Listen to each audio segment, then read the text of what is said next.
The great hall of the Galactic Council stretched wider than most planets. Crystal walls reached up into darkness and strange lights danced across surfaces that seemed to bend space itself. In the center, 5 massive seats held the rulers of the galaxy. Dae-hyun stood at his crystal podium, his body gleaming like cut diamond in the soft light. As a Vorthak, his thoughts moved faster than light itself and his mind could crush mountains. He was the council speaker today, and he had news that would barely interest his fellow rulers. "We have found another world," Dae-hyun said, his voice ringing like broken glass. "A small planet near the edge of our space. The beings there call themselves humans." Bin-woo floated in his energy cage, his form shifting between colors that had no names.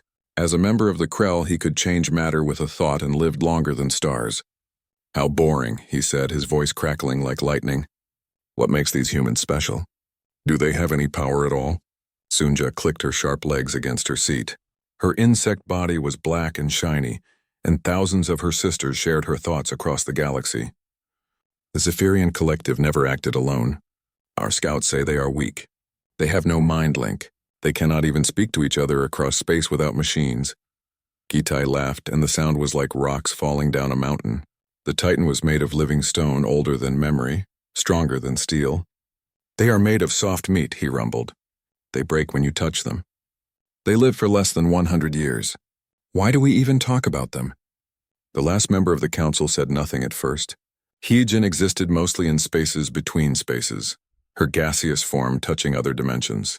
The ethereal assembly saw things others could not. "They are strange," she whispered, her voice coming from everywhere and nowhere. "They do not think like us. They do not act like us." Dae-hyun pulled up images of the human world. Blue and green and white, it spun slowly in space. Cities covered parts of it, but they were small and simple. "They have just learned to travel between stars," he said. "Their ships are slow and weak. Their weapons use fire and metal. They have no mind powers at all." "Perfect slaves," Bin-woo said, bright sparks dancing around his form. "Or we could just remove them. Make room for better species." Sunja's compound eyes glowed. "The collective agrees. These humans add nothing to the galaxy. They take up space we could use better." "Wait," Hyejin said, her voice more solid now. "They sent us messages. They want to talk. They ask for peace." This made Gitai laugh even harder. "Peace from them to us? They have nothing we want. They cannot fight us. They cannot stop us. What kind of peace is that?" Dae-hyun felt something strange when he looked at the human messages. The words were simple, but there was something behind them. Hope, maybe, or foolishness. "They say they want to join the galaxy. They want to learn from us. They offer friendship." "Friendship," Bin-woo spat, and energy crackled around him, as if insects could be friends with gods. The council had ruled the galaxy for 1,000,000 years. They had found thousands of species, and all had either joined them willingly or been forced to join. The strong survived and served. The weak disappeared. This was the way of things. "I vote to send the standard fleet," Dae-hyun said. 50 ships should be enough. We will give them the choice. Join us or leave the galaxy forever." "Too generous," Sunja clicked. "The collective says we should just take their world.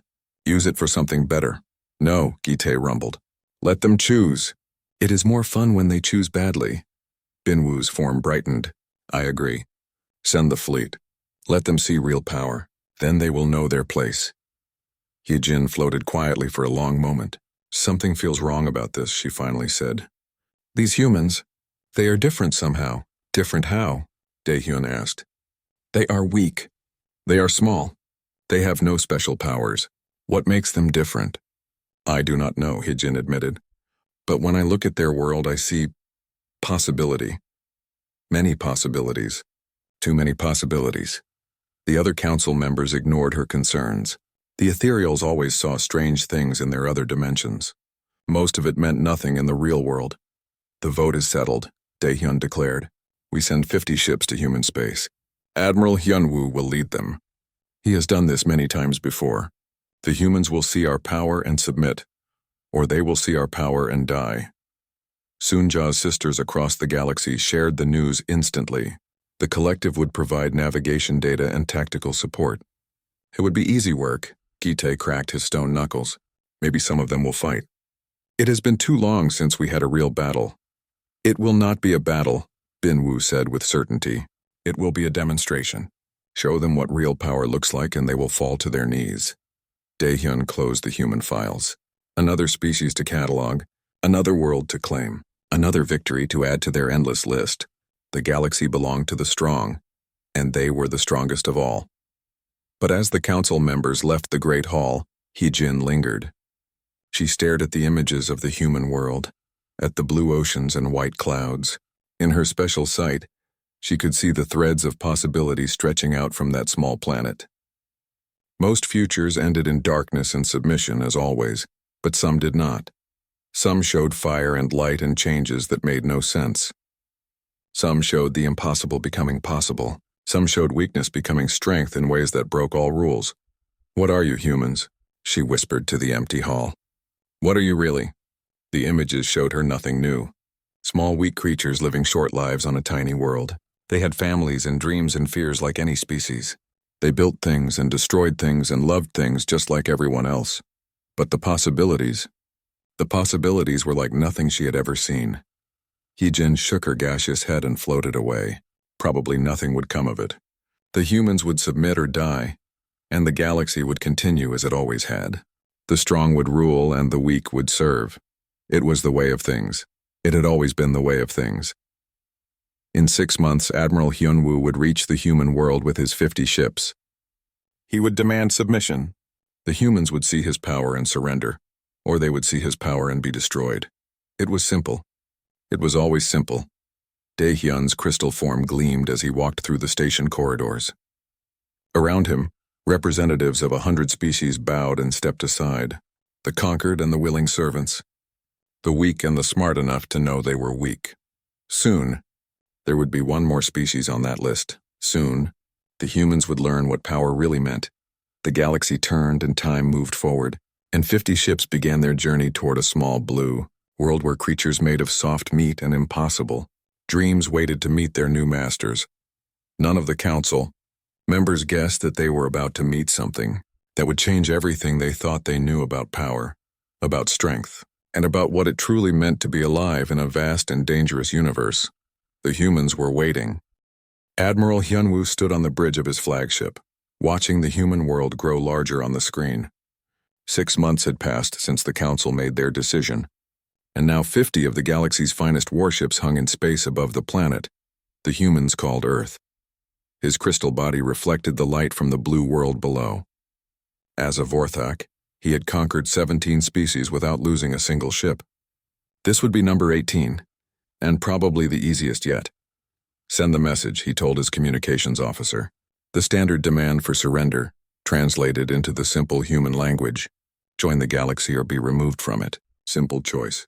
Easy choice. The response came faster than expected. A small human ship rose from the planet, moving slowly on primitive engines. It was ugly and rough, made of metal and ceramic instead of proper crystal or energy matrices. The ship looked like it might fall apart at any moment. "This is Captain Soo-jin of the Earth Defense Force ship Indomitable," came a voice over the communication system. The translator made it sound normal, but Hyunwoo could hear something strange underneath. Not fear, not desperation, something else. "Captain Soo-jin," Hyunwoo replied, his voice carrying the weight of absolute authority. "I am Admiral Hyunwoo of the Galactic Council Fleet. You have seen our ships. You know you cannot fight us. Will you surrender your world peacefully?" There was a pause. Then laughter. Actual laughter. "Admiral," Soo-jin said, "I've got a message for your council. We'd rather die on our feet than live on our knees." Hyunwoo stared at the screen. In all his years of conquest, no species had ever laughed at him. Fear, he understood. Anger, he expected. Desperation, he had seen 1,000 times. But laughter? "You do not understand," he said slowly. "We have 50 ships. You have one. We can destroy your entire world. This is not a battle. This is a choice." "Then we choose to fight," Soo-jin said simply. The human ship opened fire. Hyunwoo watched in amazement as primitive missiles launched from the tiny vessel. Chemical explosives and metal projectiles. They hit his shields and disappeared like raindrops on a mountain. His weapons officer looked at him with confusion. "Should we respond, Admiral?" "Wait," Hyunwoo said. This was too strange.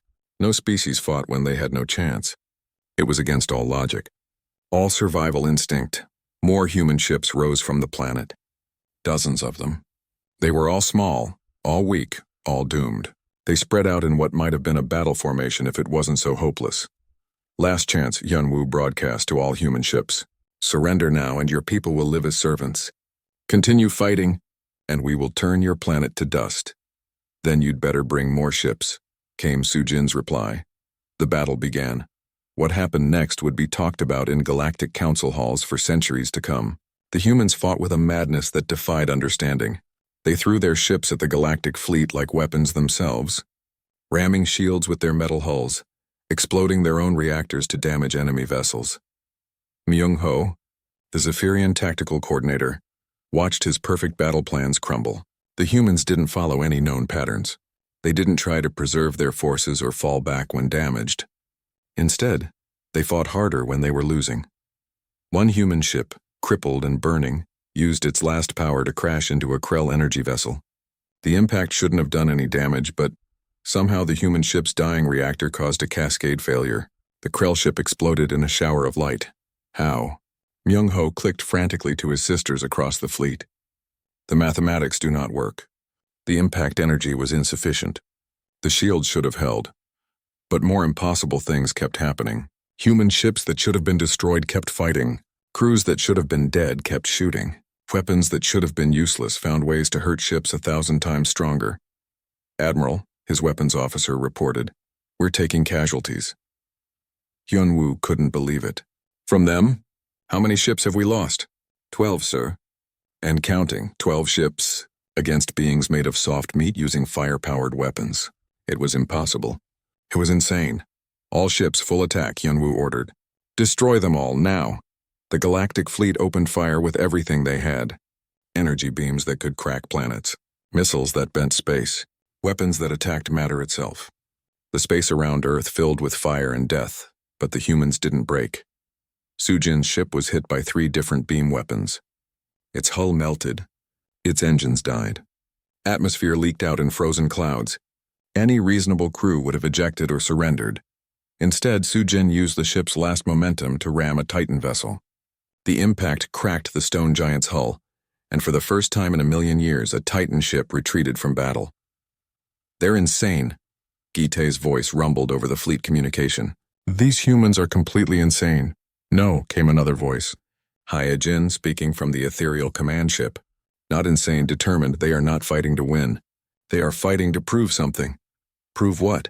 Hyunwoo demanded as another human ship exploded against his shields. The little vessel's death scream somehow managed to overload 2 of his sensor arrays. "That they cannot be broken," Hyojin whispered. Hours passed. The battle stretched on far longer than any calculation suggested possible. Human ships fell one by one, but each death cost the galactic fleet more than it should have. The humans used debris as weapons. They turned their own wreckage into traps. They fought with pieces of destroyed ships and broken equipment. Most disturbing of all, they never stopped talking. Human voices filled the communication channels, shouting encouragement to each other, sharing information, telling jokes in the face of certain death. They acted like they were winning instead of dying. "Target their communication systems," Hyunwoo ordered. "Stop them from coordinating." But when the human communication networks went down, they started using light signals. When those were jammed, they used radio waves. When radio failed, individual ships broke formation to physically carry messages to other vessels before returning to fight. "They are not just fighting our ships," Myung-ho reported, his voice filled with something the collective had never experienced before. Uncertainty. "They are fighting our understanding of how battles work." Near the end, only 3 human ships remained functional. They were damaged, outgunned, and completely surrounded. Any rational species would have surrendered. Captain Sujin's voice came over the fleet communication one last time. Her ship was barely holding together, but her voice was steady. "This is Captain Sujin to all Galactic Council forces. You came here thinking you knew what power was. You thought power was big ships and strong weapons, but power isn't about having the biggest stick. Power is about refusing to kneel when someone tells you to. Remember that when you go back to your council. Tell them Earth fought. Tell them humans don't surrender. Tell them we'd rather die free than live as slaves." Her ship exploded a moment later, taking down a Krell energy vessel with it. Silence fell over the battlefield. The Galactic fleet floated among the wreckage of the human defense force. They had won. Earth lay defenseless below them. The human military was destroyed, but something was wrong. Yunwoo looked at his casualty reports and felt something he had never experienced before. Doubt. 18 ships lost. 18 ships destroyed by a primitive species using chemical weapons and metal hulls. It shouldn't have been possible. Admiral, his sensor officer reported, we're receiving signals from the planet's surface. Multiple signals, and what kind of signals? Communication broadcasts. The humans they're talking about the battle. They're calling it a victory. A victory? Hyunwoo stared at the screen showing the orbital wreckage. They lost. They're all dead. How is that a victory? His communications officer looked confused. I don't understand it either, sir. But they're saying that dying free is better than living as slaves. They're saying their people proved something important today. Hyunwoo closed his crystal eyes and tried to process what had happened. He had won the battle, but it felt like losing. The humans were defeated, but they were celebrating. Nothing made sense anymore. Sir, his tactical officer said quietly, what do we do now? Hyunwoo looked down at the blue world below. Billions of humans lived there, and now they knew that their military had fought and died rather than surrender. They knew their people had taken down 18 ships of the greatest fleet in the galaxy. They knew they had scared the masters of the universe. Send a message to the council, Hyunwoo said finally. Tell them the human world is under our control. Tell them the human military has been destroyed. Tell them we have achieved victory. He paused, staring at the casualty reports. And tell them that something is very wrong with these humans, something we don't understand. The Galactic fleet took position around Earth, beginning the occupation of humanity. But as they settled into their patrol patterns, every ship's crew found themselves thinking about the same thing. The humans had lost, but they hadn't been beaten, and somehow, that difference felt like it might matter more than anyone wanted to admit. 1 year had passed since the battle over Earth, and Namsu was beginning to hate his assignment. The massive Titan stood in the command center of New Eden Colony, looking at reports that made no sense. As an occupation commander, he had ruled dozens of conquered worlds. None had ever given him problems like this. Explain to me again how the power grid failed, he rumbled to his engineering staff. His voice shook the metal walls of the human-built facility. The Zephyrian engineer clicked nervously. Sir, the humans sabotaged the quantum locks on the main power coupling. But that should be impossible. Those systems are protected by fourth-dimensional barriers. Only ethereals can access them. Yet somehow the humans did it, Namsu said, crushing a metal desk with his stone fist. How? We don't know, sir. The humans we captured claim they just figured it out. They say they used something called intuition. Namsu had been fighting wars for 3,000 years. He understood weapons and tactics and fear. He did not understand intuition. Show me the security recordings. The screen displayed footage from the power station. 3 humans in simple work clothes approached the quantum coupling. They had no special tools, no advanced technology. One of them, a woman named Youngie, simply stared at the coupling for several minutes. Then she reached out and touched it in a specific pattern. The fourth-dimensional barriers collapsed instantly. Run it again, Namsu ordered. They watched the recording 5 more times. Each time it made less sense. The human female had somehow seen through barriers that existed in spaces her species couldn't even perceive. She had solved a puzzle that should have required centuries of study. In 3 minutes. Sir, his communication officer reported, we have similar incidents across all occupied human worlds. Power failures, system breakdowns, security breaches, all caused by humans doing things they shouldn't be able to do. Namsu felt a strange emotion he had never experienced before. Uncertainty. What does command say? Council Speaker Dae-hyun wants a full report. He says the other occupied species never caused these problems. Of course they didn't. Other species accepted defeat. They learned their place and stayed in it. But these humans seemed to think that losing a battle meant the war was over. They were wrong, weren't they? Across the galaxy, one sheik floated through the administrative center of occupied Earth, reviewing reports that disturbed his ethereal nature. As an ethereal, he existed partially in higher dimensions and could see patterns others missed. But the patterns around human resistance made no sense at all. The humans have no central command structure, he reported to his staff. No hidden communication network. No secret leaders. Yet they coordinate their activities with precision that rivals the Zephyrian collective. His assistant, a conquered species called the Valdari, nodded carefully. How do they manage it, sir? I don't know, One Chick admitted.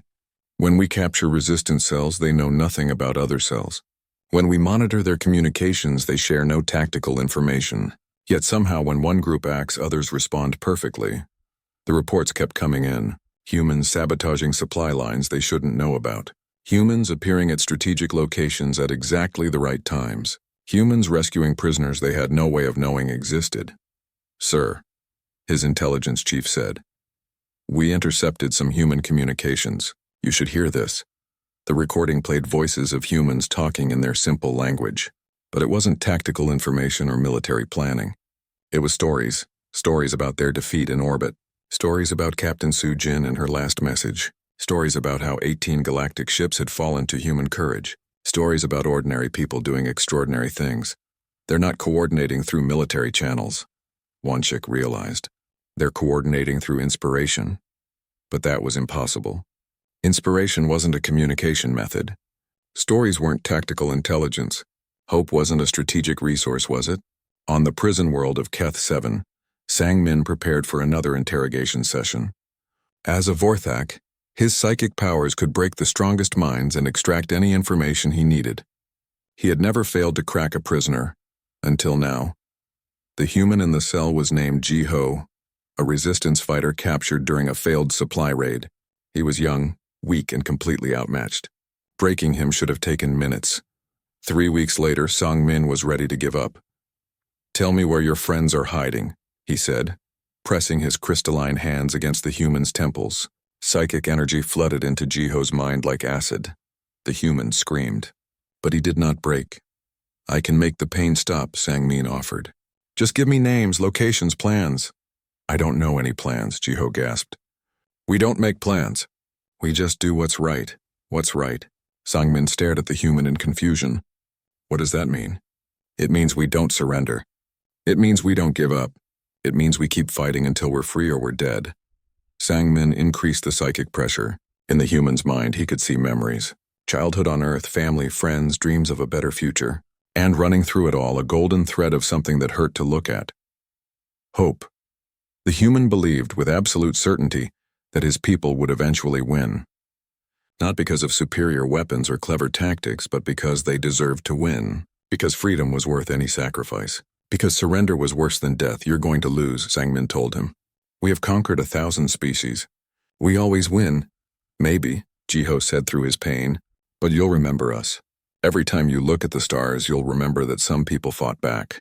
Some people said no. And maybe that will give someone else the courage to say no too. Sang-min released the psychic connection and stepped back. He had broken minds that were protected by centuries of mental training. He had cracked species with natural psychic defenses. But this soft, weak human was somehow harder to break than any of them. Guard, he called. Take him back to his cell. As the human was led away, Sang-min found himself thinking about something he had never considered before. What if strength wasn't about power? What if strength was about refusal? What if the humans were stronger than any of them? Meanwhile, deep in the tunnels beneath New York City, Chang-ho finished recording another broadcast. The small human pressed buttons on an ancient radio transmitter, sending his voice across the occupied Earth and beyond. This is free human radio, he said into the microphone. Day 372 of the occupation. The galaxy thinks they've beaten us, but they don't understand what they're really fighting. He looked around at the other resistance members in the tunnel. Engineers and teachers and farmers who had become soldiers. Ordinary people doing impossible things. They think power comes from big ships and energy weapons. They think strength means being able to hurt people. But they're wrong. Real power comes from standing up when someone tries to knock you down. Real strength means saying no when everyone tells you to say yes. The radio transmitted his words across human space and beyond, past the occupation forces, past the galactic patrol fleets, into the deep space communication networks that connected conquered worlds across the galaxy. For the first time in galactic history, the enslaved populations of dozens of species heard something they had forgotten existed, the sound of defiance. I know some of you listening aren't human, Chang-ho continued. I know you think your fight is over, that resistance is hopeless. But I want to tell you something our people learned a long time ago. The only real defeat is giving up. The only real victory is never stopping the fight. His words reached the mining worlds of the Corvin system, where enslaved reptilians had labored for the Galactic Council for 10,000 years. They reached the factory planets of the Helix Nebula, where conquered arthropods had accepted their fate for millennia. And for the first time in ages beyond memory, beings who had forgotten they could say no began to remember. On the Corvin mines, a supervisor named Velka heard the broadcast and felt something stir in his chest. On the factory worlds, a worker called Thix9 stopped her assembly line and listened to words about courage and hope. The council members began receiving disturbing reports from across their empire. Work slowdowns on conquered worlds, equipment failures on planets that had been stable for centuries, small acts of defiance from species that had been broken long ago. It's spreading, Council Speaker Dae-hyun reported to an emergency session. The human resistance isn't just about humans anymore. They're inspiring other species to resist. Impossible, Bin-woo crackled. We broke those species completely.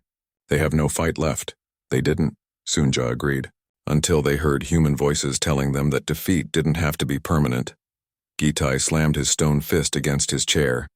It's just words, stories. Hope is not a weapon, isn't it? Heejin asked quietly. When I look into the higher dimensions now, I see something I've never seen before. The pattern of possibility is changing. The humans are making the impossible possible. How? Dae-hyun demanded. By believing it can be done, Hyejin said. By refusing to accept that some things cannot be changed. By turning their defeat into something that looks like victory. The council members stared at each other across the Great Hall. For 1,000,000 years they had ruled through superior power. Force had always been enough. Strength had always won. But the humans were teaching the galaxy a lesson that terrified them. Sometimes the weak coup, 3 years after the occupation began, the impossible happened. The humans started winning. Tae-young stood in his laboratory staring at test results that made no sense. As a Krell scientist, he existed as pure energy and could manipulate matter at the molecular level. He understood the fundamental forces of the universe, but he did not understand what he was seeing in these human prisoners. Run the test again, he told his assistant. The captured human sat calmly in the examination chair. Her name was Min-jung, and she had been taken during a raid on a resistance supply depot. Like all humans, she should have been weak, fragile, easy to break. Instead, she was adapting. The test exposed her to radiation levels that would kill most species instantly. According to every law of biology, her cells should have died within minutes. Instead, her body was somehow learning to process the radiation and convert it into useful energy. How is this possible? Tae-young asked her directly. Min-jung smiled. You want to know our secret? We don't give up. When you hurt us, we get stronger. When you break us, we heal better than before. When you try to kill us, we learn how to live in places that should be impossible. That's not how evolution works, Tae-young protested. Adaptation takes millions of years. Genetic changes require countless generations. Maybe for you, Min-jung said, but humans are different. We don't wait for our bodies to evolve. We make them evolve. We don't accept limitations. We break them. Tae-young ran more tests. Each one showed the same impossible results. Humans exposed to vacuum learned to hold their breath longer than should be physically possible. Humans subjected to extreme cold developed circulation patterns that defied medical understanding. Humans placed under crushing pressure found ways to compress their bodies without injury. It's not just biological, he reported to his superiors. They're changing at the quantum level. Their very atoms are responding to challenges in ways that violate everything we know about matter. But the most disturbing discovery came when he tested their brains. Human neural activity increased under stress instead of decreasing. Where other species broke down under pressure, humans seem to unlock new capabilities. They get smarter when you try to break them, Tae-young whispered to himself. They get stronger when you try to crush them. What kind of species does that? On the industrial world of Kepler 442b, Young-soo crouched in the ruins of the former human colony, working on something that should not exist. The Galactic Council had bombed the world to rubble 3 months ago, trying to crush the resistance once and for all. Instead, they had given the humans a chance to rebuild from scratch. Hand me that power coupling, Young-soo said to his team. Around him, dozens of humans worked with salvaged materials and broken equipment. They were building new technology from the wreckage of the old, but it wasn't just human technology anymore. Young-Soo had studied captured galactic equipment for 2 years, learning how it worked, understanding its principles. Then he had done something no conquered species had ever attempted. He had improved it. "The quantum resonance chamber is ready," called out Nari from across the workshop. "But I still don't understand how this is supposed to work." "Trust me," Young-Soo said, connecting the final components. "I've been thinking about this problem for months. The galactic ships use fourth-dimensional energy matrices for power, right? But they're inefficient. They waste most of their energy in dimensional bleed-off. So what if we capture that bleed-off and feed it back into the system? What if we turn their waste into our advantage?" Young-Soo activated the device. The jury-rigged machine hummed to life, and energy readings spiked beyond anything the human equipment should have been capable of detecting. Across the workshop, lights brightened and machinery began operating at levels far beyond their design specifications. "Impossible," Nari breathed. "You've just created a power source more efficient than anything the Galactic Council uses." "Not created," Young-Soo corrected. "Discovered. The potential was always there. The galactic species just never thought to look for it." Word of the breakthrough spread through the human resistance network. Within weeks, similar devices were being built on occupied worlds across human space. The humans weren't just fighting back anymore. They were pulling ahead. In the deepest levels of the ethereal research station orbiting Proxima Centauri, Jin-A floated in a crystalline chamber filled with higher dimensional energy. The human scientist had been captured 6 months ago and subjected to experiments that should have driven her insane. Instead, she was learning. Subject shows continued adaptation to multidimensional exposure, the ethereal researcher reported. Her neural patterns are developing new structures that allow perception of fourth and fifth dimensional space. "How long before mental breakdown?" asked the research director. "Unknown. Previous test subjects from other species typically experience complete psychotic break within 72 hours. Subject Jin-A has been exposed for 180 days and shows no signs of deterioration." Jin-A drifted in the energy field, her consciousness expanding beyond the limits of three-dimensional thinking. She could see the universe as the ethereal saw it: folded space, curved time, probability waves flowing through dimensions that most species couldn't even imagine. But where the ethereals had needed millions of years to develop this perception, Jin-A was achieving it in months. "The mathematical relationships are beautiful," she said, speaking to her captors. "Your people see higher dimensions as separate spaces, but they're not. They're all connected, all part of the same structure." "Impossible," the research director protested. "Only beings who exist partially in higher dimensions can understand the connections. Purely three-dimensional creatures lack the cognitive capacity." "Maybe that's your problem," Ginny said with a smile. "You think in terms of limitations. Humans think in terms of possibilities." She closed her eyes and reached out with her newly enhanced perception. Through the dimensional barriers, she could sense human minds across the galaxy. Her people, fighting and struggling and refusing to give up. And she could sense something else. The barriers that held them prisoner weren't as strong as their captors believed. "I can see the weak points," she whispered. "In your prisons, in your ships, in your entire empire. You build everything to contain three-dimensional thinking. But consciousness isn't limited to 3 dimensions." The research director felt something that ethereals rarely experienced: fear. "What are you saying?" "I'm saying your cages have doors," Jin-A said, "and I'm about to open them." Meanwhile, in space near the Zephyrian homeworlds, the impossible was happening. Admiral Minho commanded a fleet of captured and rebuilt galactic ships, leading them against the unbeatable collective Hive fleet. The Zephyrians had perfect coordination. Every ship moved in harmony with every other ship.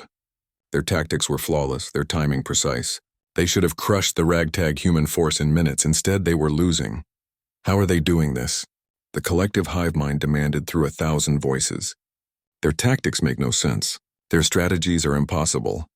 Minho smiled as he watched his fleet dance through space in patterns that defied military logic. His ships moved like they were alive, responding to threats that hadn't materialized yet, striking at weaknesses that shouldn't exist. "You want to know our secret?" He broadcast to the collective fleet. "You think too much. You plan too carefully. You try to control everything, and you don't." The hive mind responded. "We improvise," Minho said simply. "We adapt. We take your perfect plans and break them by doing things that don't make sense. A human destroyer, damaged and listing, suddenly accelerated directly toward the collective flagship. It should have been a desperate suicide run. Instead, the ship's captain had noticed something the Zephyrians had missed, a resonance frequency in their shields that could be exploited. The destroyer's dying engines created a harmonic pulse that collapsed the flagship's defenses. Moments later, human boarding parties were cutting through the hull. Impossible, the collective repeated. The mathematical probability of detecting that resonance frequency was less than 0.001%. Maybe, Minho replied as more collective ships fell to impossible human tactics. But we're not very good at math. We're good at trying things that shouldn't work. By the end of the battle, the entire collective hive fleet had been captured intact. For the first time in galactic history, the perfect coordination of the Zephyrians had been defeated by the chaotic creativity of beings who refused to follow any rules. The news reached the Galactic Council within hours. Their most powerful fleet, defeated by humans using captured ships and impossible tactics. Their most advanced research, surpassed by humans who shouldn't understand the basic principles. Their most secure prisons, compromised by humans who saw possibilities where none should exist. Council Speaker Dai Hyun stood before his fellow rulers, holding reports that changed everything they thought they knew about power. The humans are not just resisting, he said quietly. They are advancing. In 3 years they have gone from a primitive species to something that surpasses us in ways we don't understand. How? Binwoo demanded, his energy form crackling with frustration. By refusing to accept limitations, Daehyun replied. 5 years after first contact, Jun Seo stood before the Galactic Council as an equal. The human diplomat looked small and fragile compared to the crystalline Vorthak, the energy being Krell, the massive Titans, the gaseous Ethereals, and the insectoid Zephyrians. But the balance of power in the room had changed completely.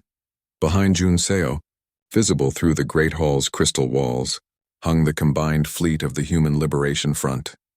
Ships that had once belonged to the Galactic Council now flew under human command, upgraded with technology that surpassed anything the galaxy had seen before. Council Speaker Daehyun's crystal form reflected the light of those ships as he spoke. You have defeated our fleets. You have liberated our conquered worlds. You have turned our own species against us. What do you want, human? The galaxy expected demands for surrender, terms of conquest. The usual words of victors speaking to the defeated. Instead, Jun Seo smiled. We want to offer you peace, he said simply. The silence that followed was complete. In the million-year history of the Galactic Council, no conqueror had ever offered peace to the conquered. Peace? Binwoo's energy form flickered with confusion. You hold all the advantages. You could destroy us. You could enslave us as we enslaved others. Why offer peace? Because we don't want to rule you, Jun Seo replied. We want to free you. Soonja's compound eyes glowed as the collective tried to process this impossibility. Free us from what? We are the rulers of the galaxy. No, said a new voice. Seo Jin entered the hall, her simple human clothes contrasting sharply with the elaborate forms of the council members. As both a philosopher and a warrior, she had spent 5 years thinking about what humanity had learned during their struggle. You're prisoners, she continued. Prisoners of your own power. You've spent so long controlling others that you've forgotten how to grow, how to change, how to become something better than what you are. We are perfect as we are, Gite rumbled. We have ruled for 1,000,000 years. And in all that time, what have you created? Seo Jin asked. What have you built besides prisons? What have you discovered besides new ways to control and dominate? The council members looked at each other. For 1,000,000 years, they had focused on maintaining power, suppressing resistance, keeping order. They had built nothing, created nothing, dreamed nothing. We brought stability to the galaxy, Daehyun said, but his voice lacked conviction. You brought stagnation, Jun Seo corrected gently. You stopped change, stopped growth, stopped hope. You turned the galaxy into a museum where nothing new could ever happen. Heejin drifted forward in her gaseous form. And what would you do differently? We'd let things grow, Seo Jin said. We'd encourage change instead of preventing it. We'd ask what if instead of why not. We'd turn the galaxy into a garden where new ideas could bloom. Chaos, Soonja clicked. Without central control, without order, the galaxy would collapse into war and anarchy. Would it? Junseo asked. Or would it flourish? You never gave anyone the chance to find out. He gestured toward the viewing wall where images appeared of the liberated worlds, planets where humans had freed the enslaved populations, then worked alongside them to rebuild, worlds where former enemies now collaborated to solve problems that had seemed impossible. Look at what we've accomplished in just 5 years, Junseo continued. The Corvin miners developed new metallurgy techniques that make ships twice as strong. The Helix factory workers created manufacturing processes that produce zero waste. The vegan researchers discovered medical treatments that work across species barriers. None of that would have happened under council rule, Seo Jin added, because you never asked them what they could do. You only told them what they couldn't do. Bin Wu's form brightened with anger. And if we refuse your offer? If we choose to continue fighting? Then we'll stop you, Junseo said without hesitation. But we'd rather work with you. Why? Daehyun asked. After everything we've done to your people, why would you want to work with us? Junseo was quiet for a moment, thinking about Captain Su Jin and the thousands of humans who had died in the initial resistance. Then he looked directly at the council speaker. Because holding grudges is another kind of prison, he said. Because revenge just creates more problems. Because the best way to honor our dead is to build something better than what we had before. Besides, Seo Jin added with a slight smile, you might surprise us. Given the chance to create instead of control, you might discover capabilities you never knew you had. Ki-tae leaned forward in his massive stone chair. What exactly are you proposing? A new kind of government, Junseo said. Not rule by the strongest, but cooperation between equals. A galactic federation where every species has a voice, where decisions are made by consensus, where the goal is to help everyone reach their potential instead of keeping them under control. Impossible, Sunja declared.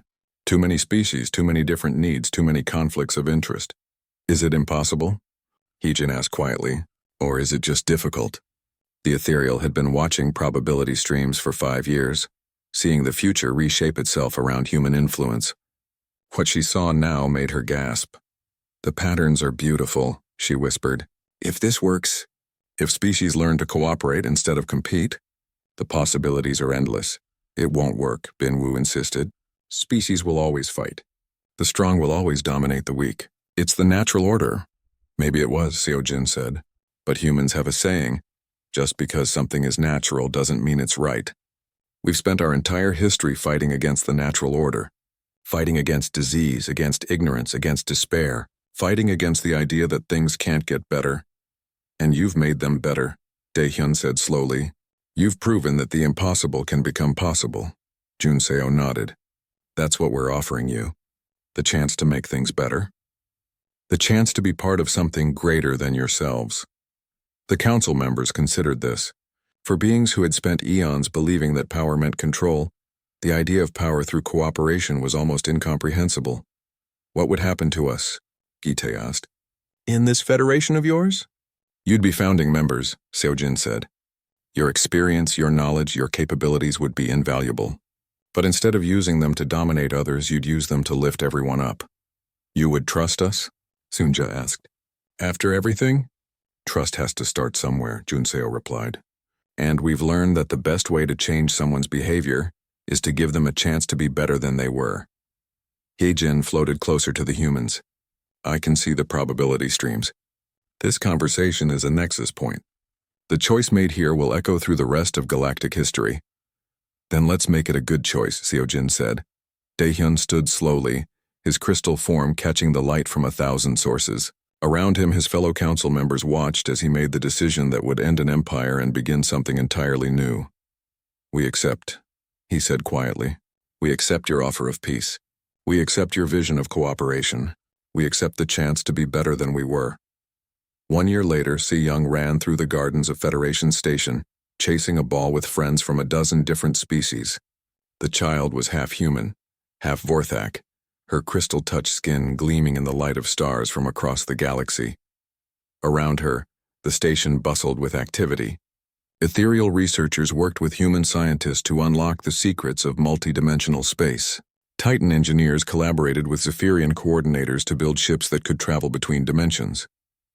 Krell artists created sculptures from pure energy, while human musicians composed symphonies that existed in frequencies only the ethereals could hear. Former council speaker, Dae-hyun watched the child play and felt something he had never experienced before. Contentment. Not the satisfaction of control, but the deep peace of knowing that tomorrow would be better than today. No second thoughts? Asked Seo-jin, joining him at the observation deck. Many second thoughts, Dae-hyun admitted. This is harder than ruling. Democracy is messier than dictatorship. Cooperation requires more effort than domination. But look at her, Dae-hyun said, indicating the playing child. A year ago, my species and yours were enemies. Now our children play together. A year ago, we measured success by how many worlds we controlled. Now we measure it by how many problems we solve. Seo-jin smiled. And I think we're better at solving problems than we ever were at controlling worlds. Around them, the station hummed with the energy of 1,000 different projects. Species that had been enemies for millions of years now worked side by side, each contributing their unique strengths to common goals. The rigid hierarchy of the old council had been replaced by a fluid network of cooperation and mutual support. It wasn't perfect. There were still conflicts, still disagreements, still beings who struggled with the transition from dominance to cooperation. But there was also something that hadn't existed in the galaxy for eons. Hope. Hope that things could get better. Hope that problems could be solved. Hope that the future held possibilities beyond imagination. The humans taught us something important, Dae-hyun said as they watched Se-young's laughter echo through the garden. We always believed that power came from the ability to make others do what we wanted.